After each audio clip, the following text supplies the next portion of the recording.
今天给大家评测乐高2023年新款科技组跑车42154福特 GT， 一款大量使用了全新科技面板，同时可以说是麻雀虽小却五脏俱全的一款精致小跑车。功能方面，前后悬架回弹，车辆的推行，发动机联动，手动齿轮转向，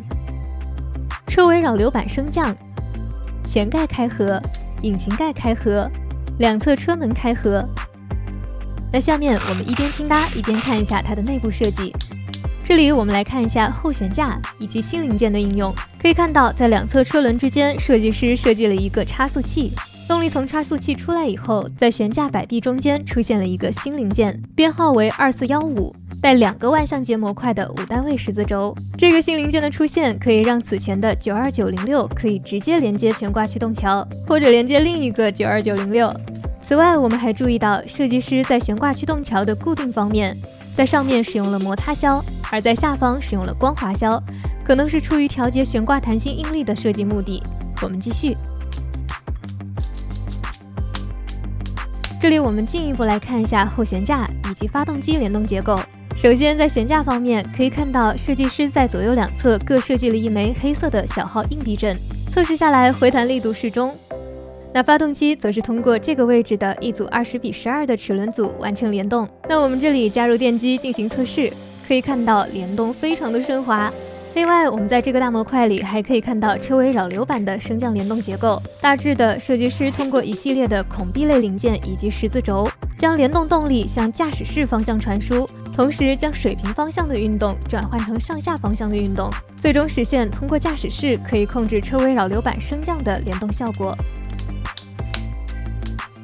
这里我们来看一下前悬架，设计师同样是在左右两侧各设计了一枚黑色的小号硬避震。那在转向动力方面，手动动力从车顶方向下来以后，首先经过一组12:12的齿轮组，然后动力向车头方向传输。进一步的，在前悬架这里，动力经过一组20:12的齿轮组，最终由这枚与20齿齿轮同轴的蓝色12齿齿轮驱动转向齿条零件。那设计师在这里并没有设计方向盘联动结构。此外，我们还注意到，在两侧车轮位置，设计师并没有使用悬挂驱动桥零件，而是使用了十字轴配合15460 2×3转向球零件对轮毂进行固定。这是一种常用在小比例载具上的设计方案。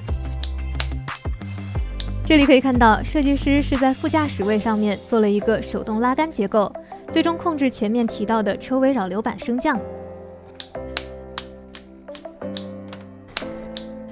在前车灯的搭件上，这款套装提供了透明印刷件，同时这套零件也是非常重要的全新科技面板零件，零件编号2438和2442，它的其中一侧的曲线和64683等3单位宽的科技面板一致，而另一侧曲线则是和64394等5单位宽的科技面板一致，因此它可以非常好的应用在一些转角位置的搭建上。所以也可以大胆猜测一下，除了这种3×5的规格，那在未来还可能会有3×3或者5×5的规格。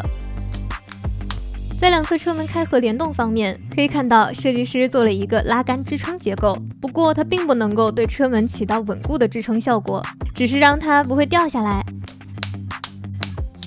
好啦，那大概经过10个小时，这款福特 GT 就完成啦。最终成品的长度是39厘米，相对于4.6米的原型尺寸，它的比例为1:11.8，也就是大概1:12的模型比例。那通过下面的这个镜头，我们也可以大概感受一下1:15、1:12、1:10以及1:8的跑车模型在尺寸上的差异。同时呢，也可以加入常见的1:24的车模来看一下。那在这款福特 GT 的外观方面，设计师并没有使用以往小比例跑车常见的大量贴纸元素，而是通过深蓝色为主体色，然后再使用少量的白色零件，做出了类似于法拉利488的从车头贯穿到车尾的白色拉花视觉元素。虽然是1:12的跑车，不过在整体轮廓造型的还原度方面，通过和原型车的对比，那么可以看到它的还原度呢还是做得不错的。那这款套装也是使用了大量的全新的更小型的科技面板，因此我们可以感受到这辆福特 GT 在一些外观细节设计的处理上呢也是更加的成熟。这些更小型的科技面板就像是给画师一根更小更细的画笔，不但可以用在这种小比例套装上，也可以帮助设计师在一些更加细节的曲面的搭建上，或者说雕琢上更加灵活自如。那在这辆福特 GT 上，尤其是在车头的位置，我们可以看到设计师相对比较大量的使用了这些小型的科技面板，比如对车头进风通道后侧这里的一个弧形曲线进行了比较细致的还原。另外还有车窗上方这里的弧度曲线，如果使用传统的科技面板，那么就不太能够在这个宽度有限的位置上搭建出这种相对比较圆润的弧形曲线啦。其他细节方面，两侧车门微微向上的角度，以及向内收紧的腰线，后方的进风通道，车身后方的引擎盖，内部透明的 V6 发动机，以及还有车尾位置中间的排气口，两侧的圆形尾灯以及下方的扩散器也是全部都做了搭建。功能方面则比较简单，作为静态版，前后悬架回弹，车辆的推行，发动机联动，手动齿轮转向，车尾扰流板升降，前盖开合，引擎盖开合，两侧车门开合，那就是这些功能。不过呢，这里有一个问题留给大家，我们可以看到车尾扰流板这里，我们直接用手去提，那也是可以实现升降效果的。那为什么设计师要在驾驶室里面设计一根挡杆去控制它的升降呢？同时在车底，我们也是可以看到这款福特 GT 的底盘内部空间还是比较空的，所以相信用不了太久，应该也会有 MOC 大神为它设计出动态版的改装方案。所以关于这一点呢，也是乐高相对于国产积木的一个显著优势啦。像这种动态版设计呢，都不需要自己去做。那要是换成国产套装一出来，不光是会有动态版，包括像动力组件的快装快拆设计，大概率都是会全给安排上。